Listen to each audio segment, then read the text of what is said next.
आम्ही आत गेलो आणि फोटोज काढायला सुरुवात केली. मी तर फर्स्ट टाइमच मूवी बघायला आले होते.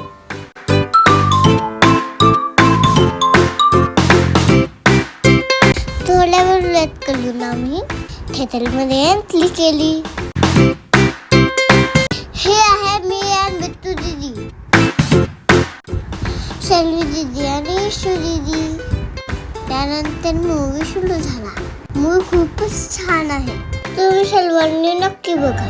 आजपासून आपल्या मातीत आपला झेंडा असेल.